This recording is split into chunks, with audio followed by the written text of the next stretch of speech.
Welcome to Rudra cooking. இப்போ நம்ம கிச்சனில் ஒரு புதுவிதமான தோசையை தான் செய்ய போகிறோம். அது என்ன தோசைன்னா பாசிப்பருப்பு, முழு பாசிப்பருப்பு தோசை. இதை பெசரட்டுன்னு சொல்லுவாங்க. பெசரட்டுன்னு சொல்லலாம், பாசிப்பருப்பு தோசைன்னு சொல்லலாம். அது எப்படி செய்யறதுன்னு வீடியோக்குள்ளே போகிறதுக்கு முன்னாடி நம்ம சேனலை மறக்காமல் சப்ஸ்கிரைப் பண்ணிக்கோங்க. சமையல் பண்ணுங்கள், ரொம்ப ரொம்ப சந்தோஷமாக இருங்க. வாங்க வீடியோக்குள்ளே போகலாம். பாசிப்பருப்பு தோசை செய்யறதுக்கு நான் முதல்ல பாசிப்பருப்பு 1 கிளாஸ் எடுத்திருக்கேன். இந்த கிளாஸால் 1 கிளாஸ் பாசிப்பருப்பு எடுத்திருக்கேன். அதே கிளாஸால் 1/2 கிளாஸ் பச்சரிசி, இதில் பச்சரிசி தான் போட்டுக்கணும். அப்புறம் ஒரு 7 பச்சை மிளகாய் எடுத்திருக்கேன். 1 ஸ்பூன் சீரகம், 1 துண்டு இஞ்சி. இதை வச்சு தான் நம்ம இப்போ பாசிப்பருப்பு தோசை செய்ய போகிறோம். ஒரு பவுல் எடுத்திருக்கேன். அதில் இப்போ நம்ம பாசிப்பயிரை போட்டுக்கலாம். அதுவும் கூடயே அரிசியும் போட்டுக்கலாம். அதுவும் கூடயே சீரகத்தையும் சேர்த்துக்கலாம். இப்போ இதையெல்லாம் சேர்த்து நம்ம கழுவி வைக்கணும். பாசிப்பயிறு, அரிசி, சீரகம் இது 3ஐயும் ஒரு 4-5 முறை நான் கழுவி தண்ணி ஊற்றி வச்சுருக்கேன். இது முழுகிற அளவுக்கு தண்ணி ஊற்றி வச்சாச்சு. இதை மூடி போட்டு ஒரு 5 மணி நேரம் இதை ஊற வச்சிடலாம். 5 மணி நேரம் ஆயிடுச்சு. நம்ம இந்த பருப்பு இதெல்லாம் ஊற வச்சு இதை இப்போ நம்ம மிக்ஸி ஜாரில் அரைச்சி எடுத்துக்கலாம். இது கூட நம்ம எடுத்து வச்சுருக்கிற பச்சை மிளகாவையும் இஞ்சியும் சேர்த்து அரைச்சிக்கலாம். இந்த மாதிரி நைஸாக அரைச்சி எடுத்துக்கணும். இருக்கிற அரிசி, பாசிப்பயிறு எல்லாத்தையும் இந்த மாதிரி அரைச்சி நம்ம ஒரு இடத்துல சேர்த்துக்கலாம்.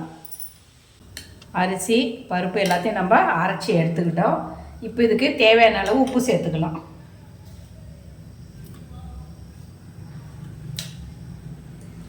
உப்பு சேர்த்து நம்ம நல்லா கலந்து விட்டுக்கலாம். இது ஒரு 10 நிமிஷம் அப்படியே இருக்கட்டும். இப்போ நான் ஒரு தோசைக்கல் காய வச்சுருக்கேன். இதில் நம்ம அரைச்சி வச்சுருக்க மாவை தோசையாக ஊற்றிக்கலாம். நம்மளுக்கு மெலிசாக வேணாலும் ஊற்றிக்கலாம், தடியாக வேணாலும் ஊற்றிக்கலாம். நம்ம விருப்பம், நம்ம எப்படி சாப்பிட்றோமோ அதுக்கு தகுந்த மாதிரி, டேஸ்ட்டுக்கு தகுந்த மாதிரி. சுற்றி எண்ணெய் கொஞ்சம் சேர்த்துக்கலாம். ஒரு பக்கம் தோசை நல்லா வெந்துடுச்சு. நம்ம இதை திருப்பி போட்டுக்கலாம். இந்த பக்கமும் கொஞ்சம் நேரம் வேகட்டும். அந்த பக்கமும் நல்லா வெந்துடுச்சு. திருப்பி பார்த்துக்கலாம். 2 பக்கமே நல்லா தோசை முறுமுறுன்னு வந்திருக்கு.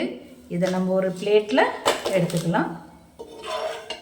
சூப்பரான ஒரு சத்து மிக்க பாசிப்பருப்பு தோசை ரெடியாக இருக்குது. இப்போ நம்ம அடை மாதிரியும் ஒரு தோசை சுடலாம். ஒவ்வொருத்தருக்கு கொஞ்சம் தடுமனாக இருந்தால் தான் பிடிக்கும். அதை மாதிரியும் ஒரு தோசை செஞ்சுக்கலாம். இது அவ்வளோதான், நல்லா தீத்த வேண்டாம். இந்த அளவுக்கே வச்சு ஒவ்வொருத்தருக்கு சாஃப்டாக இருந்தால் தான் பிடிக்கும். அந்த மாதிரி ஒரு தோசை செஞ்சு எடுத்துக்கலாம். இதை பாசிப்பருப்பு அடைன்னு சொல்லிக்கலாம். தோசையாக சுட்ட தோசை, அடை மாதிரி செஞ்சால் பாசிப்பருப்பு அடை. இப்போ 2மே நம்மளுக்கு ரெடி ஆகிடுச்சு. டேஸ்ட்டாக இருக்கும், ஹெல்த்தியாக இருக்கும். பசங்களுக்கு ஒரு வித்தியாசமான ரெசிபியாக இருக்கும். சத்தான சுவைமிக்க பாசிப்பருப்பு தோசை ரெடி ஆயிடுச்சு. இதுக்கு தொட்டுக்கிறதுக்கு வெங்காய சட்னி ரொம்ப ரொம்ப டேஸ்ட்டாக இருக்கும். ஆல்ரெடி இந்த வெங்காய சட்னி நம்ம சேனலில் போட்டிருக்கேன். அதை நம்ம டிஸ்கிரிப்ஷன் பாக்ஸில் அட்டாச் பண்ணியிருக்கேன், பார்த்து தெரிஞ்சுக்கோங்க. நம்ம சேனலை மறக்காமல் சப்ஸ்கிரைப் பண்ணிக்கோங்க. சமையல் பண்ணுங்கள், ரொம்ப ரொம்ப சந்தோஷமாக இருங்க. நீங்கள் கொடுக்குற ஆதரவுக்கு ரொம்ப ரொம்ப நன்றி. உங்கள் ஃபேமிலி அண்டு ஃப்ரெண்ட்ஸுக்கு ஷேர் பண்ணுங்கள். நன்றி, வணக்கம்.